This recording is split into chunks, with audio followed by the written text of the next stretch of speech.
Приветствую уважаемых подписчиков и гостей нашего канала. Перед просмотром ставьте лайк, подписывайтесь на канал и не забывайте нажимать на колокольчик. В Воронежской области неизвестный расстрелял семью из 3 человек, а затем напал на отдел полиции со взрывчаткой. Загадочный убийца до сих пор в бегах. Следователи пока не установили мотив преступлений, да и личность самого стрелка остается загадкой. К поиску особо опасного преступника уже привлекли оперативников ФСБ и бойцов Росгвардии. В отделах полиции Центральной России ввели план «Крепость на случай», если воронежский стрелок решит повторить налет, а оружейные магазины закрылись по требованию правоохранительных органов. Утром 16 сентября в Воронежской области было неспокойно. Около 7:30 полицейские получили информацию о том, что в селе Волчанское неизвестный расправился с семьей 59-летней Гулистан Ибрагимовой. Он застрелил женщину и ее 19-летнего сына Надыра, а 5-летнего внука задушил. Родители ребенка живут по соседству, потому он часто оставался гостить у бабушки. Тела погибших обнаружил молочник, который приехал к Ибрагимовой за надоем. Тело женщины лежало во дворе. Судя по всему, пенсионерка шла доить коров и коз, когда преступник настиг ее на полпути от дома до скотного двора. Потом он вошел в дом и убил тех, кто был внутри. Погибшая Гулистан Ибрагимова на пенсии занималась только подсобным хозяйством и детьми, их у нее было 8. В село Волчанское Гулистан переехала из Киргизии около 25 лет назад с мужем, который умер в 2020 году. Мы – глухое село. Все друг друга знают. Живем как одна семья. Они, трудяги, вели огромное хозяйство, коровы, козы. Жили этим. В последний раз мы общались в июне на свадьбе моего сына, после этого иногда пересекались на улице. Все было хорошо, никаких конфликтов в их семье не было, рассказывает родственница погибшей Гулистан Ибрагимовой. Точное время убийств в Волчанском пока неизвестно. Однако по данным следствия, расправившись с семьей, стрелок отправился в город Лиски, находящийся в 34 километрах от места преступления. При этом, судя по данным с камер наблюдения, он был в камуфляже, тактической разгрузке, а также в каске с противоосколочным забралом и передвигался на белом автомобиле «Нива». Около 5:30 неизвестный стрелок подъехал к отделу полиции по Лискинскому району. Боевик заложил самодельный взрывпакет у двери отдела, а затем отбежал на безопасное расстояние. Когда дверь вынесло взрывом, налетчик вернулся. К тому моменту 2 полицейских, как минимум 1, с автоматом, заняли позиции для обороны. Тогда боевик закинул в помещение сперва дымовую шашку, а затем еще один взрывпакет.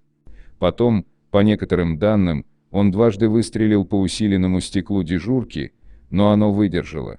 Тогда стрелок быстро вернулся к Ниве и уехал. В результате нападения один из полицейских получил осколочное ранение в ногу и был госпитализирован. Вероятно, именно по гильзам следователи сделали вывод, что убийство в Волчанском и налет на отдел в Лисках совершил один и тот же человек. На это указывает и то, что белая Нива, судя по записям с камер наблюдения, двигалась со стороны Волчанского. Между тем, Следственный комитет России по региону официально сообщил, что тройное убийство произошло на фоне бытового конфликта, но детали приводить не стал, сославшись на тайну следствия и тот факт, что преступник все еще на свободе. Сразу же после событий в Волчанском и Лисках в ОМВД соседних районов и регионов прошел план «Крепость». При его введении полицейские собираются для защиты объектов МВД и внутренних войск, им выдаются автоматическое оружие и бронежилеты. Конечно, такие случаи – экзотика для Воронежской и соседних областей, а вот на Северном Кавказе крепость вводили не раз. По сути, это режим особого положения для полицейских, направленный на то, чтобы пресечь захват их же собственных отделов. Кроме того, во всех дошкольных учреждениях усилили охрану, туда не пускали никого, кроме родителей с детьми, но и тех под запись. Однако стрелок бесследно исчез и ни к одному отделу полиции больше не приближался. Между тем, после 2 подряд преступлений, оружейные и охотничьи магазины в Воронежской области закрылись на учет. По данным местных СМИ, это было сделано по требованию полиции. Кроме того, сотрудники МВД запросили от владельцев таких магазинов отчет за последний месяц о продаже оружия и патронов. Площадь города Лиски – 65 квадратных километров. Такую же площадь занимает центральный округ Москвы, состоящий из 10 районов. С той лишь разницей, что вокруг Лисок никаких других жилых массивов и округов нет, редкие и не очень леса, поля, несколько мелких СНТ и деревень. То есть скрыться есть где. Объемы для прочесывания там большие, а лезть нахрапом на вооруженного и опасного преступника никто желанием не горит. Потому изначально было понятно, что либо преступника будут долго искать и живым он не сдастся, либо же в ходе прочесывания территории его найдут покончившим с собой. Однако на момент публикации статьи новых данных о судьбе стрелка по-прежнему нет. Источник в правоохранительных органах сообщил, что силовики, помимо всего прочего, также отрабатывали версию побега убийцы в Донбасс до границы с ЛНР, от Лисок всего около 130 километров. Что касается его личности, то изначально у следствия была одна зацепка: преступник приехал к ОМВД в Лисках на Ниве с логотипом местного сельхозпредприятия «Эконива Агро». Эта машина, по данным СМИ, принадлежала 34-летнему Владимиру.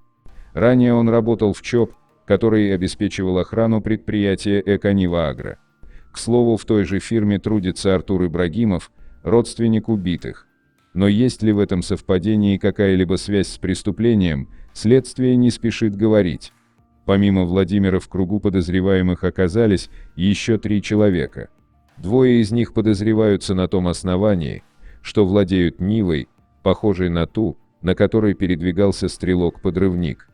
По поручению главы СКР Александра Бастрыкина, уголовное дело о нападении на полицейский отдел и тройном убийстве семьи в селе Волчанское передано в центральный аппарат ведомства. Следователи полностью закрылись от общения с журналистами. Поэтому какой мотив преступления они считают основным, пока остается загадкой. Между тем, жители села Волчанское говорят о том, что у Владимира и семейства Ибрагимовых мог быть конфликт из-за земельных участков. Якобы они соседствовали, и в вопросе, где пролегает граница, соседи не могли найти общий знаменатель. При этом полиция в конфликте якобы заняла сторону Ибрагимовых, что могло стать мотивом для двойного преступления. Впрочем, как отмечает источник в правоохранительных органах, до задержания стрелка нельзя с уверенностью говорить ни о его личности, ни о мотивах преступления. Основных версий пока 2: личный конфликт стрелка с убитыми и полицейскими, или действия неадекватного мужчины, которые ничем не мотивированы. Но есть и другие. Каждый из возможных сценариев преступлений в Воронежской области имеет и подтверждающие, и опровергающие детали. Пока идет процесс изначального сбора материала. Уже назначено несколько экспертиз, в том числе сложных, которые проводят эксперты-криминалисты СКР и ФСБ. Сейчас у нас нет одного конкретного подозреваемого. Все усилия направлены на розыск скрывшегося мужчины, который совершил подрыв самодельного взрывного устройства у дверей отдела полиции. Пока он не задержан, подвижки в деле вряд ли будут. Преступления по воронежскому сценарию в современной России не уникальны. Порой преступники совершают убийства в качестве способа разрешения бытовых конфликтов или из-за проблем с психикой, а затем нападают на полицейских, часто не имеющих никакого отношения к этим конфликтам. Так, в Сыктывкаре в ночь на 2 октября 2020 года нетрезвый мужчина устроил дома на Коммунистической улице скандал. Его жена вызвала полицию. Когда патрульные вошли в квартиру, хозяин напал на них с ножом. Один полицейский погиб, второй оказался в реанимации. Сам нападавший сразу после произошедшего покончил с собой. Следствие по данному делу продолжается. О причинах говорить пока рано, но очевидно, что к трагедии привело злоупотребление убийцей алкоголем. Определенная схожесть в действиях неизвестного воронежского преступника есть и с печально известным кротовским стрелком. 10 июня 2017 года в подмосковном поселке Кратово 50-летний местный житель открыл огонь из окон своего дома по прохожим, убив 5 человек, а затем по прибывшим полицейским и бойцам Росгвардии.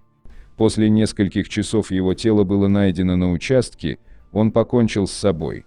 Уже установлено, что кротовский стрелок преступление совершил из-за проблем с психикой.